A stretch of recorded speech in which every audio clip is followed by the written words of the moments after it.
this is Dolly. I'm over here at Hawker Fair, or my upstairs bar called Holy Mountain, and I'm here with a good friend of mine, Robert, who's brought a wonderful mezcal for us to taste. It is Mezcal Week 2021, so we'll be drinking a lot of mezcal all this week. Stay tuned. Go ahead and get started, my dear, and introduce yourself. Well, hello, everybody. As Dolly said, I'm Robert Gonzalez. I have the privilege of being here on Mezcal Week and your first feed, right? Yes. So this is going to be the first live feed. So we might have some bumps and stuff, but at the end of the day, we're going to have fun. We're going to taste mezcal, talk to you a little bit of friends of mine who I'm here representing today from the Lost Explorer Mezcal. But figured we kind of talk about the agave category, some fun sustainability things. We'll get in some cocktails, tell you a little bit about this fun brand, and go from there, right? Yes. So we're going to have some fun today. So we're coming to you live from San Francisco here in the Mission District, specifically on 18th and Valencia. And we're going to go over a few things for mezcal, since a lot of us do love the spirit, and sometimes at most parts we're preferring to enjoy tequila. Yeah, and this is, and tequila is part of the same family as mezcal. In fact, up until very recently, you would say that every single tequila is a mezcal, but not every single mezcal can be a tequila. No, wait. Not every single tequila is a mezcal, but not every single mezcal can be a tequila, and we'll get into that a little bit as well. And then maybe a little bit of etiquette stuff. That should be fun to talk about. Yes, We don't have a lot of time, so we're going to go get right into it. And what do you say we just kind of start talking about maybe the mezcal category and maybe some differences between tequila and mezcal? Absolutely. So mezcal is a spirit that's coming out of Mexico. We'll go a little bit over about the culture, how the plant is grown, it's cultivated, its history that goes all the way back when, before my time, of course. But still, it's always mezcal time. Always. Always. Mezcal o'clock. Yes, mezcal o'clock. That's right. See. So the difference between mezcal and agave, or mezcal and tequila. Let's go with that. Sure. Well, let's first get into a little bit of the history of the product itself. I mean, this is a distilled spirit, can only be produced in Mexico. As we mentioned a little bit earlier, every single tequila would be recognized as a mezcal because tequila was a division or sort of a category of mezcal. In fact, it would be called more of the premium version.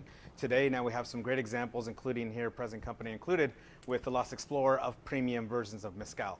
We've all heard of the stories of mezcal, like we have it with like maybe some worm salt or some lime or some orange. There's so many different traditions that you can have with it, but probably the most popular is the bottle with the worm in it, right? The bottle with the worm in it. And it's a gimmicky thing. We don't know where it started. There's like several stories of how that came to be.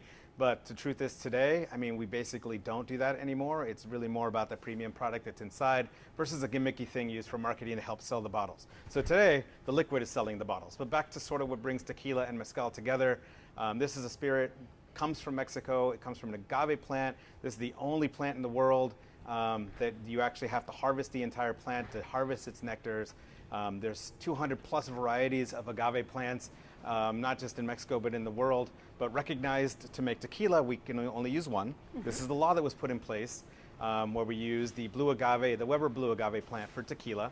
You can also use that plant in mezcal, but when it comes to tequila, it's very specific. This is something that the government put together. We call them the CRT, which is the Tequila Regulatory Council, and they put some laws in place to help regulate the product. And this is more of a promise to the consumer, right? We want to promise the consumer that they're getting something of high quality. With mezcal, it was a little bit more of the Wild West when it came to mezcal. People were making it in their backyards. A lot of this stuff was unsanctioned. Back in the day, we're talking about this is a trading tool, right? You know, you had the guy that harvested corn, and he would trade the guy that had the mezcal, and then he would in turn trade with the guy that was, raising pork or whatever it might be. And today now, it's a product that we get to enjoy all over the world, including here at Hawker Fair in San Francisco. That's a nice way to say it's such a beautiful cash crop that takes a long time to grow. True. So I think the point you're trying to make is the investment here in this particular product, tequila included, and obviously we're mezcal, so I'm talking about that. The investment is in the ground, right? So in most spirits around the world, you harvest, say if it's corn or wheat or grapes, they grow right back. Some might take a little bit longer than others, but they absolutely do not take the amount of time that an agave plant will grow in the ground.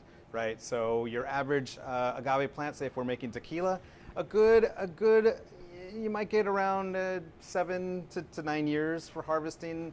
You used to say 8 to 10, We've absolutely developed with cloning ways to get some of the best versions of the blue agave plant. We're harvesting these. We can time them. We can get better quality product out of them.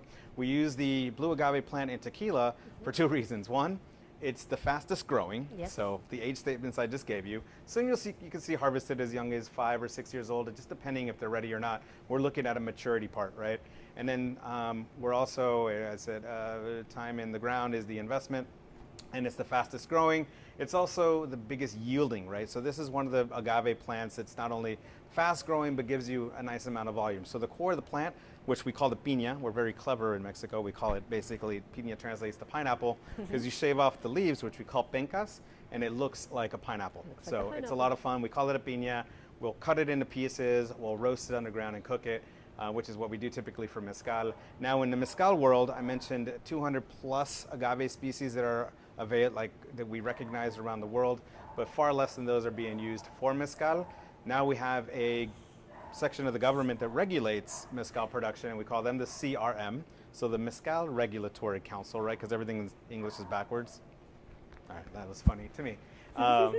So they govern now, and they identified 8 to 9 states now that are allowed to produce. By the time this is released, or you see it, it might even expand it beyond that, because this is an ever-growing category, which is a lot of fun.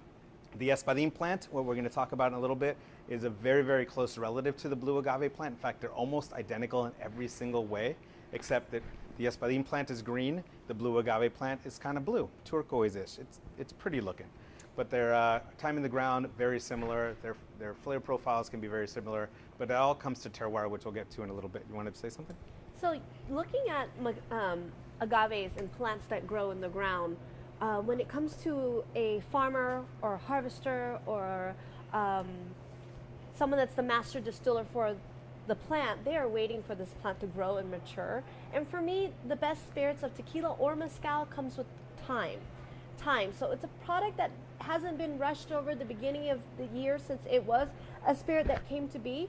And so that's why when you start looking at this spirits, look for a spirit that the time was invested by the people to make it into a product that you can enjoy over, your celebrations with your friends, your family, that kind of a thing.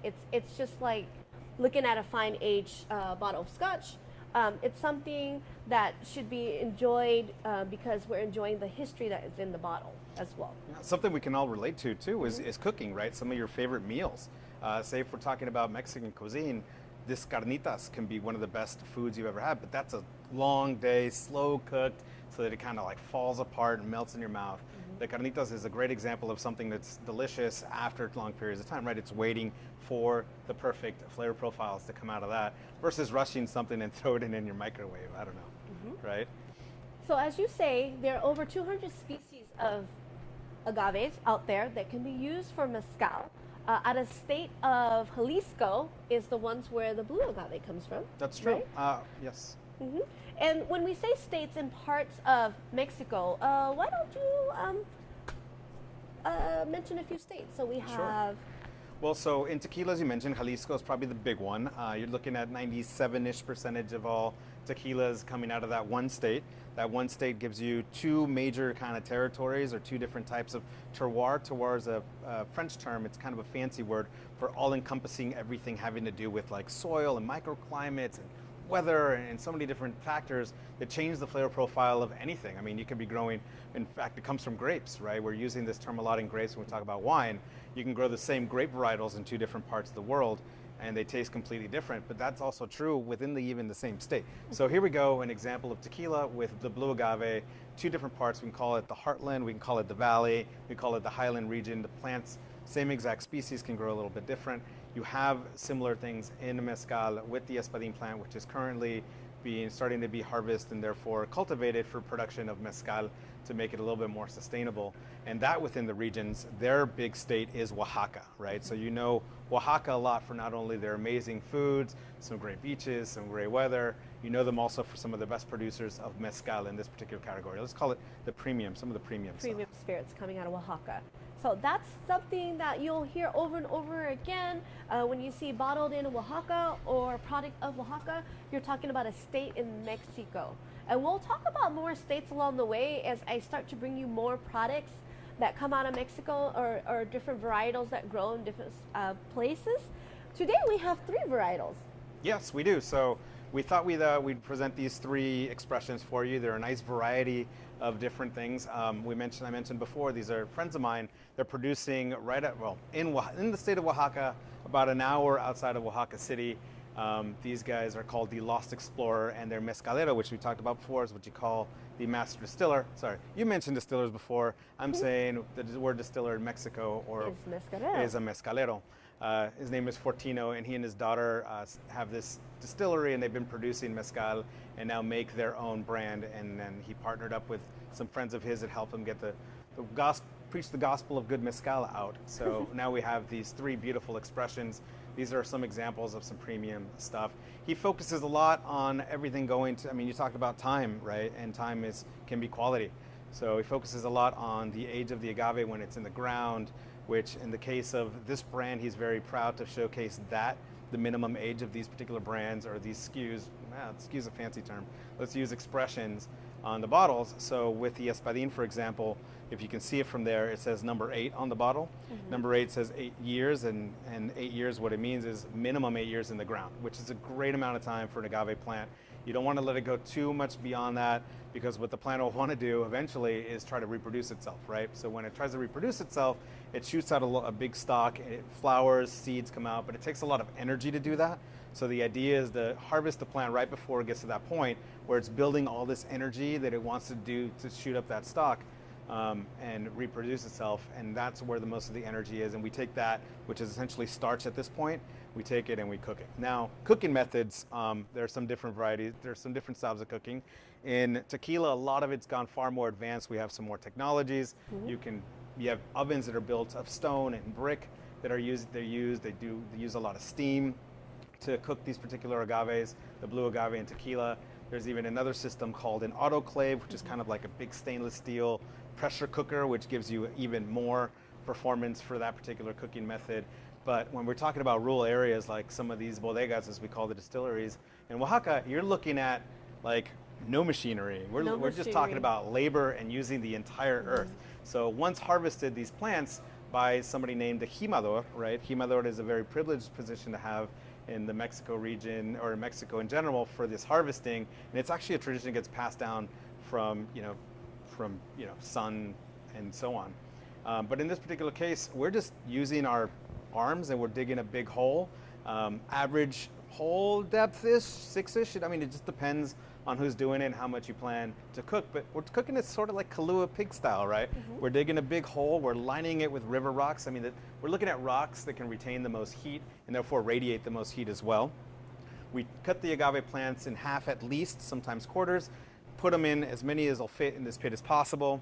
We cover that up, and then there's different ways of covering it up. You can use former leaves of the agave plant. You can use banana leaves. I mean, just whatever's available to you. You set this fire and you basically cook it underground.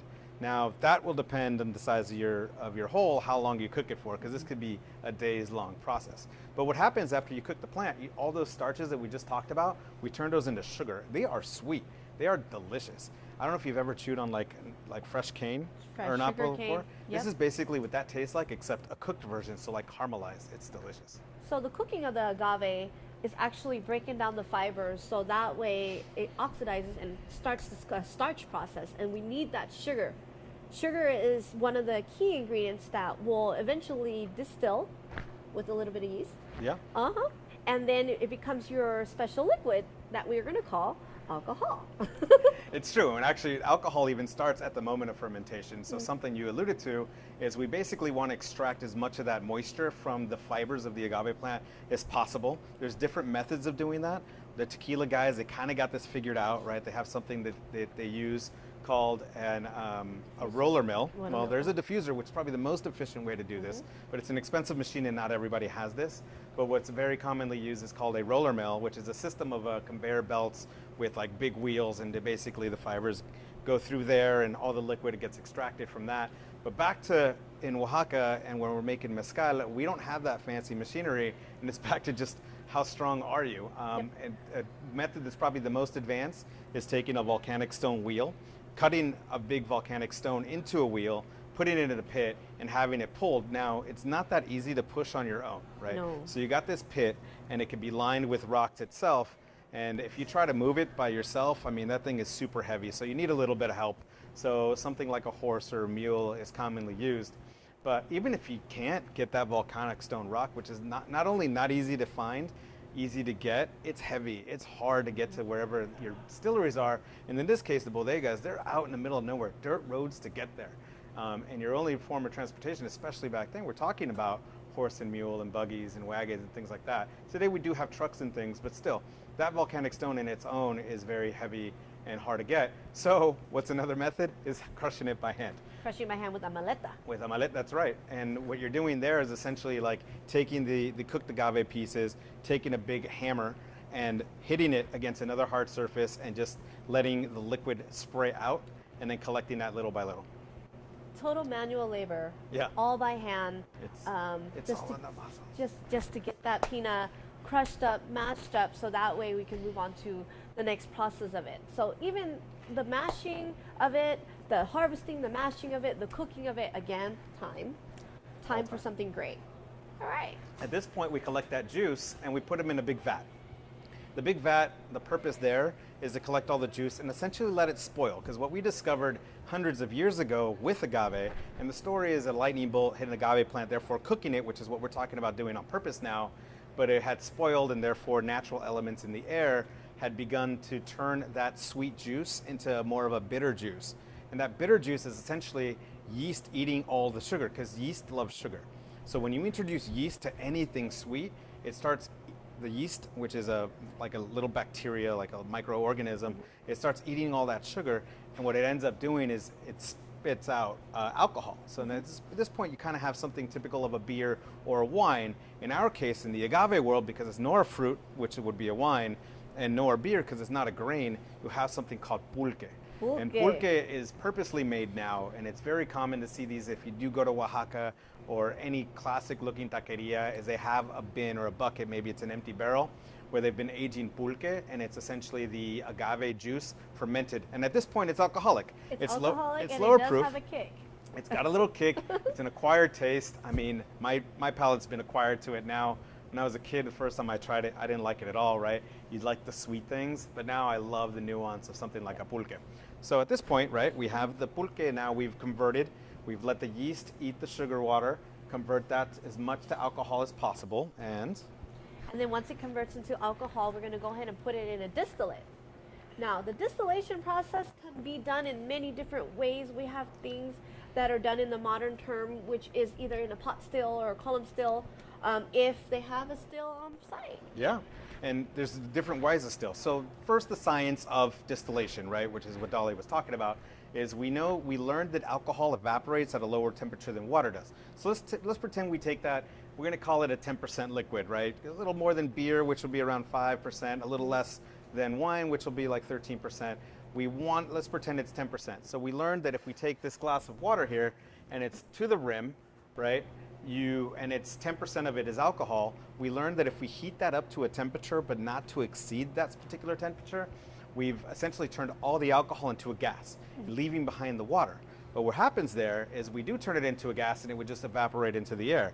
We don't want that. So now we force it to go through a funnel, or basically a funnel, and where it condensates again, it turns into droplets of alcohol, or droplets of liquid, which is really just all the alcohol. Then we catch it on the other side, drop by drop by drop. And literally drop by drop by drop. Recently, I just got a chance to see a really nice video, which I will share for you guys on the next run, where they did ancestral mezcal, which is out of a clay pot, and literally drop by drop by drop by drop. And that's what I was going to mention. You were alluding to it already with the different types of distillation, and there's different types of vessels for distillation. And probably one of the more old-fashioned ones, which was actually invented in the Middle East, was using clay pots, right? So putting the liquid in a clay pot, sealing it even with like just handmade clay, to seal it, masa. or Masa masa, right on top. mud. I mean, there's so many ways to do this, and sealing it so that none of the moisture gets out or there's no leaks in this entire Or process. explode. Well, we want to be careful with that. That's some of the more fancy machinery, which you don't see very much in tequila. I mean, you don't see it at all in mezcal, and you won't see it in tequila too much either. But yeah, you have the clay pot methods. You have stainless steel, which stainless steel gives you probably the most life in a still when you're producing or distilling. You have something called a column still, which is probably now the most modern way to distill a product. You have plates. I won't bore you too much with that, but we will talk probably maybe the favorite for most people that enjoy not just agave distillates and agave spirits, but any spirit around the world are small copper pot stills, right? Now, copper pot stills give off a little bit of flavor. They also kind of get stripped away a little bit the more use you get out of it. So you kind of they don't have a shelf life as long as say a stainless steel one does. So not as common practice either. However, myself included, I often like distillates to come out of just a pot that's made out of copper. You get some good flavor out of that, and that's what these guys are doing here. They invested in having a copper pot still. Not they actually have a few. So far, in There's the small. 8 years to grow Yep. That's for the espadín, for right? the Espadín. So sorry I got that in your shot. No, that's okay. It was my Water prop. is good. It was my prop. Water is good. And we'll get into water with these guys too. But let's talk about the tobola. So are we tasting? We should Let's be go tasting. ahead and taste.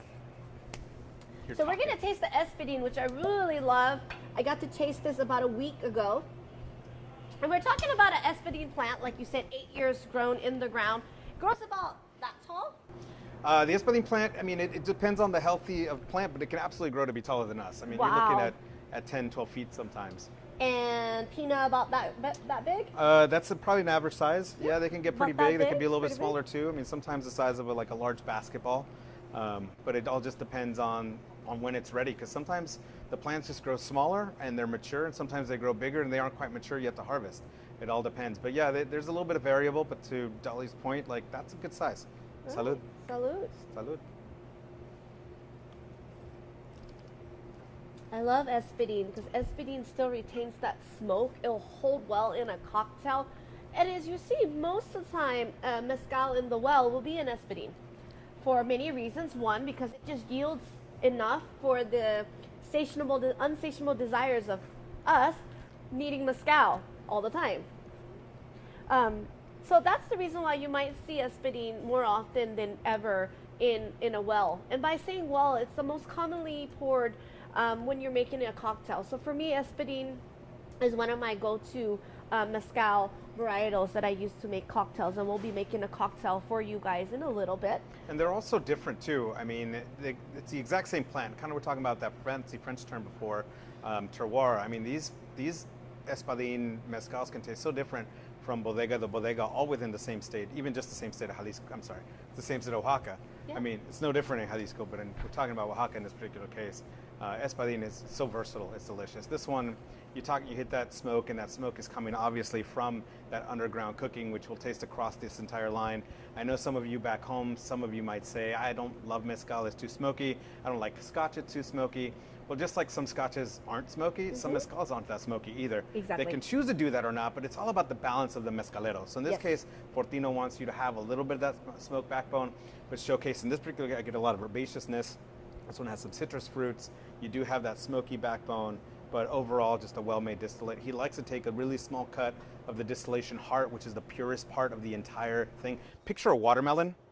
You cut a watermelon in half, and you have the rings all the way through, and then you got the part where it starts red, and that starts getting really delicious. But if you notice the pure heart of that, this part with the no seeds is the sweetest part of the whole thing. Now that's the part that he's trying to capture, and then he gets to round that out a little bit with, so he built this facility on top of a natural existing well. So he has his own water source, back to sustainability, and it's deep well water that he uses. And so that's producing some of this, or that's introducing some of this minerality in this particular expression. If you guys are in the San Francisco area, Haka Fair, check this out, really cool. So we're gonna keep moving on. You were gonna Yes, say something? absolutely. So flavor profile. So we're getting flavor from the terroir in which the Espadín is growing in the state of Oaxaca. We're also getting flavor profile from the copper distillery, and now also, and it's a big difference when they're introducing well water. As you start to seek out mezcal and enjoy it. The water source in both the distillation process and also bringing it down to the right alcohol by volume, that water makes a huge difference in what your mezcal is going to taste like, if it has a silky finish or is going to cut kind of sharp. That's what you're looking for when you're looking for a great mezcal. And so that well water is definitely standing out in this. So something to look for across this particular line, and pretty much anybody that knows what they're doing, is a good balance. And that silkiness that Dolly was talking about, that's just being an expert in distillation. You don't want things too hot, right? You don't want things too watery. You want a nice balance so you're tasting through. So now we're tasting the Tobola. So I'll push this forward a little bit. Tobola is becoming a kind of a popular category, especially with some of our mezcal geeks. This is a plant that's it takes a little bit longer to grow. It takes more time in the ground for it to mature. It's slightly smaller. We're talking, I mean, you're talking about the size of that espadín. This is like a bowling ball at its healthiest point. So a little bit smaller, you need a little bit more, a little bit longer in the ground. These guys are promising you that their youngest Tobola is going to be a 10-year-old Tobola that's 10 years in the ground. And we're talking, it can go up to 18 years on average for this particular guy, maybe 15 on average. But you can get some a lot older. But these are 100% wild. So this is going out with a backpack or a sack or your donkey or whatever it is that you're going out and hunting for these Tobola plants, looking for them to be matured, because you don't want to harvest them too young, because then it's just a waste of a plant and your mezcal or your final product won't taste that great. But this particular expression, delicious. And with that, when you're introducing that kind of minerality from that well water, it really makes some certain things pop. Like, so that smokiness and that minerality suddenly turn into like a tobacco note, which is so fun. I do love the tobacco note when it comes. So when you're tasting mezcal, things you're going to look for is minerality, citrus notes, pepper notes, tobacco notes. Those kind of things all kind of set inside. Sometimes you'll get sweet notes as well, or even I've tasted some mezcals that are a little bit on the floral side, just depending on how they're made or which plant we're working with when it comes to making mezcal.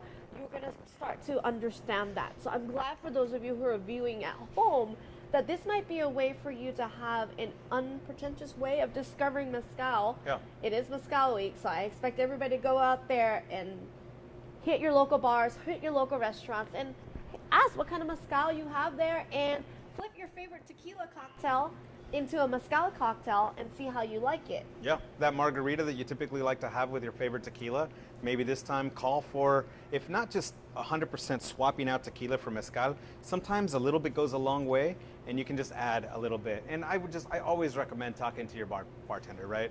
Now we're able to come back in, depending where in the world you are, you might have access to being able to approach the bartender, obviously social distance and properly masked up, but asking them what his or her favorite mezcal is and letting them produce something for you with that, right? These guys can get pretty pricey, and again, sometimes you get what you pay for, but yeah, let them guide you. Well worth it, well worth it. Because sometimes the price isn't what is in the bottle, and vice versa. But bang for your buck, let your host bartender walk you through it. If you come see Dolly, you'll get to try some of these amazing things that she has behind the back bar. So what we guarantee here, since we're at Holy Mountain, which is the house of spirits, which means your spirit, my spirit, and every spirit back here, we offer taste before you buy.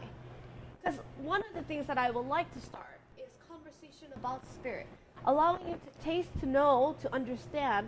So you're not doing too much mainstream, only because you got burned into what's mainstream out there. But in this way, to fall in love with mezcal, because it hits your taste buds just the right way, especially if you know each of the varietals, and little by little, you'll start to love them all. Now, you just turned me into a big kid, because I remember being a kid and going to the ice cream shop and tasting, can I taste that? Can I taste that? Can I taste 31 that? 31 flavors, back in tomorrow. But it's really cool that Dolly's doing that here, is not a commit before you buy, which is the beauty of coming here before you buy anything in a liquor store too, right? So if you do come in and say, for example, you want to try this line, she'll let you have a little taste, you choose what you want to keep, and you have one of those, and maybe you go to the liquor store and pick one up for your house. Yeah. And sip on it at your leisure. Where are these available, by the way? So this is a relatively new brand. They're kind of a COVID brand, but Fortino and his partners were able to start introducing this to the U.S. I think they started the company in August. Don't quote me on that, but I think started becoming available November-ish. Okay. So in San Francisco, since I joined and trying to help them get back to introduce the world to good stuff, you can find them at Mason Corbeau which is here in San Francisco. You can find them at Sharp Liquor, which is in Modesto. I don't know where you're. Yeah, and those are just off the top of my head. Folks, where I'm from. Yeah, and what's really cool is right now you do have our liquor licenses have been amended thanks to the ABC. So some people are still retail bars and restaurants, and they can sell you a bottle. We are still retail bar and restaurant here, so you know how to carry it. So if it's something that do I know how to promote or what? Fascinated at trying some mezcals, taste it, enjoy it, and I'll get it in the order for you. Yeah.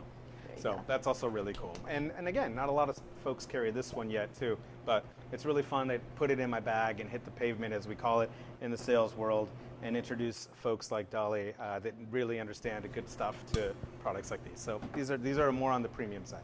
So now we're trying the Salmanilla. Salmanilla is another species that's not very common in the mezcal world. You don't see a lot of expressions of these or examples of these, is really what I meant to say. But just so much character in this one. Now, before I go off of memory, because it's a fresh bottle, you talked about silky, you talked about fruity, you talked about floral before. Oh man, that's gorgeous. And then this one even has some salinity to it. It's so complex. And we're talking, so when we say silky, we're also talking about the mouthfeel. And so some folks like to use the word smooth. We try to avoid it as much as possible. It's just such a commonly used word. But it is describing kind of a sensation. So how silky it is on your palate, you're going to get that across this entire line. And that just has to do with the art of distillation. And we talked about the cut of the heart. And we talked about a little bit of that water addition to kind of round it out. It's just part of a recipe. And that's what Fortino likes to do.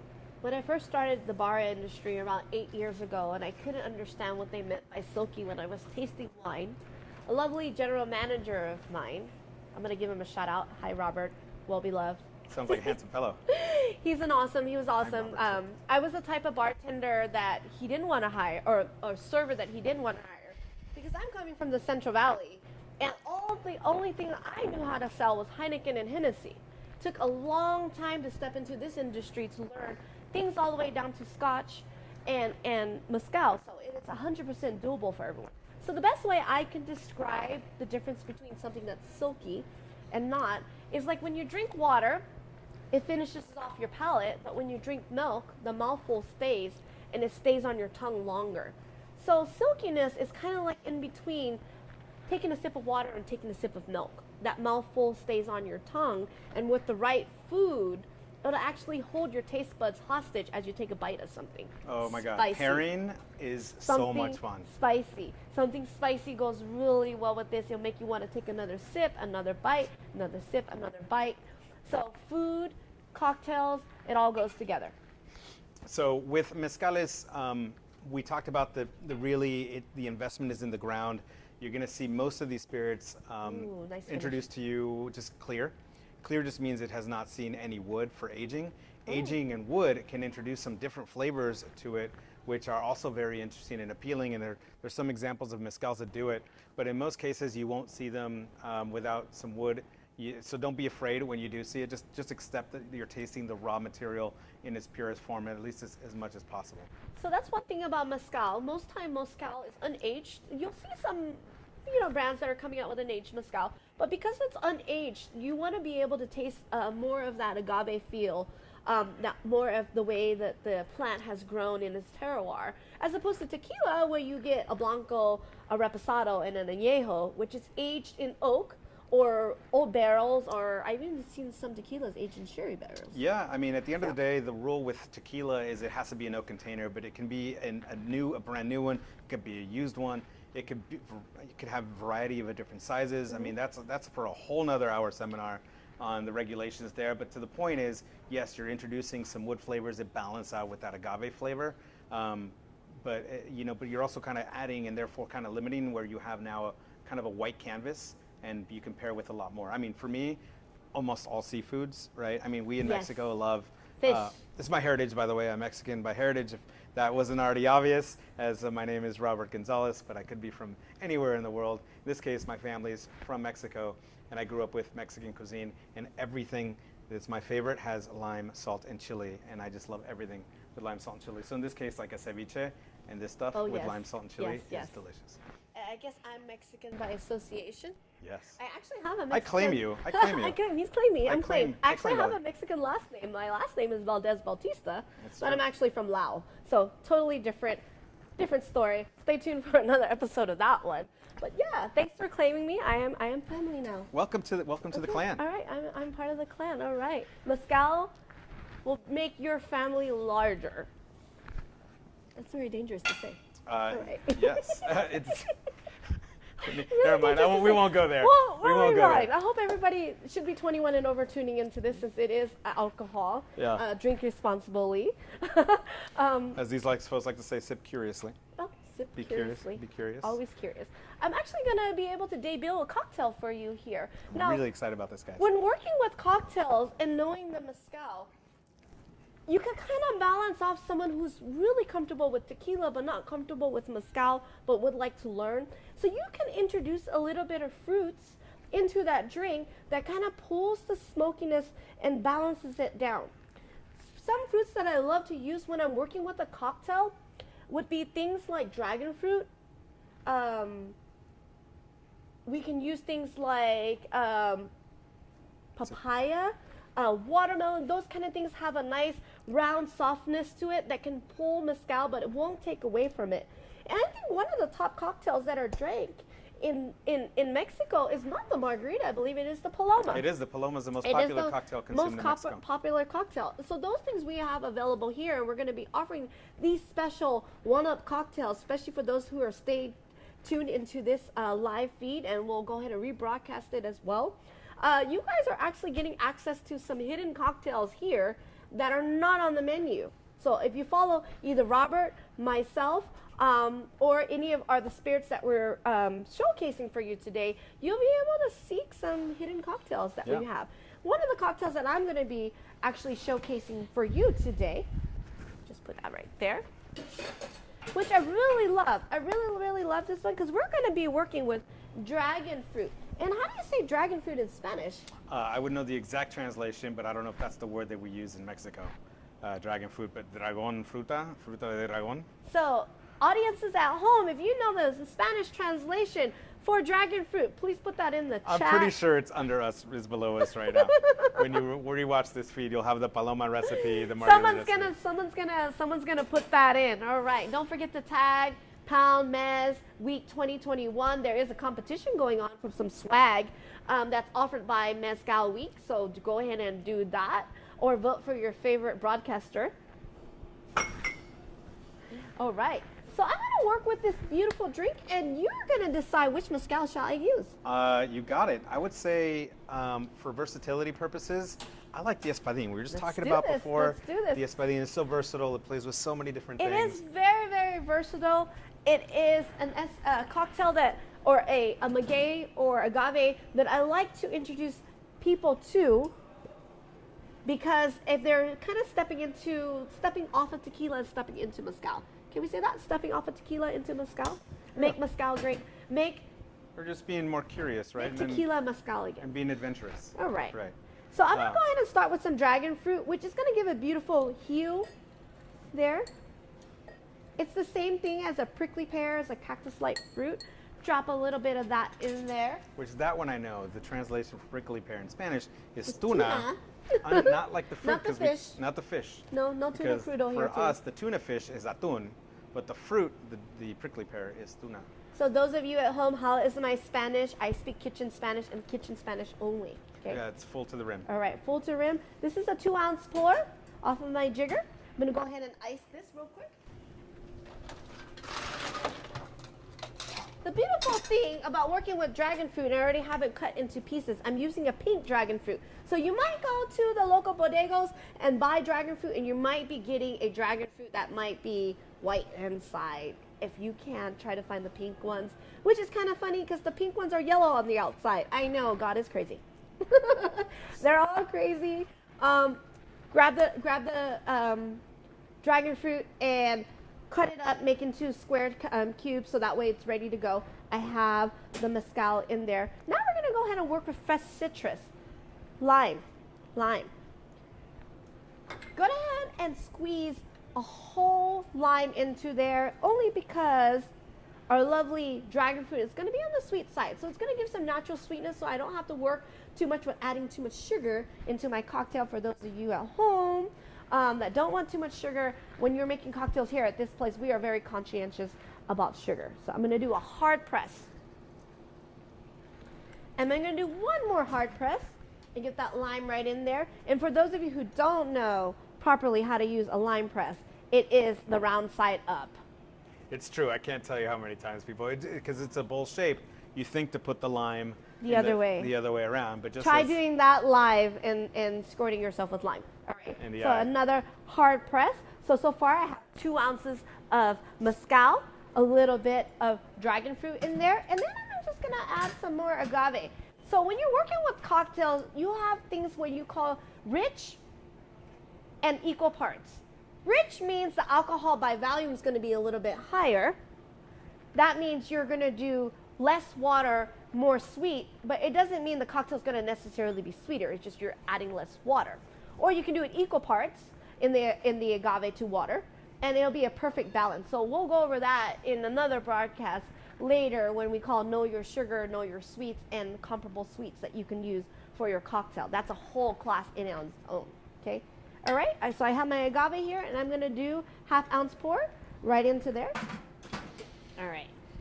Ma'am? Yes, please. I'll do this for you. Thank you. See, I'm so chivalrous.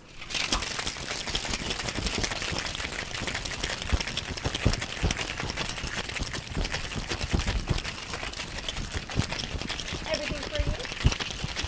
So darlings, we are gonna do a double strain. And why are we doing a double strain? Because we are actually using real fresh fruit. That's one of their specialties here at this bar. We want to use things as fresh as possible. All right, and double strain right into the glass.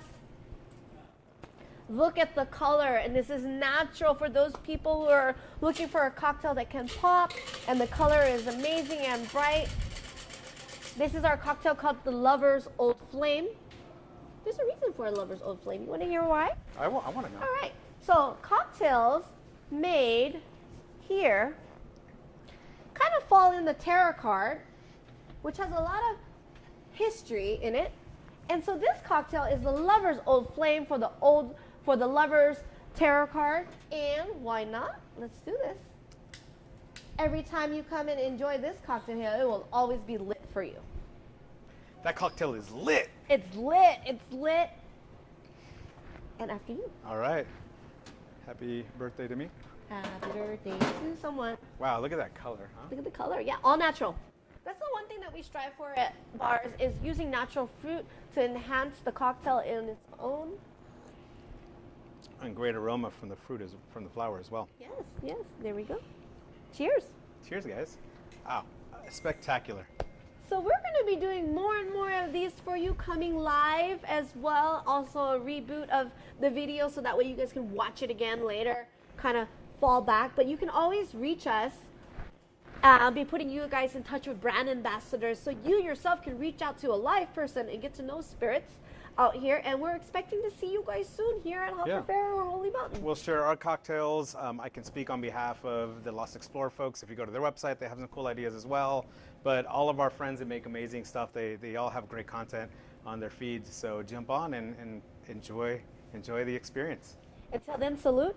Salud. So curiously. Mezcal. Mezcal.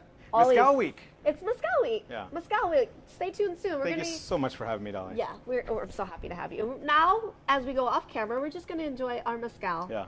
I know you guys are jealous. Cheers. Cheers.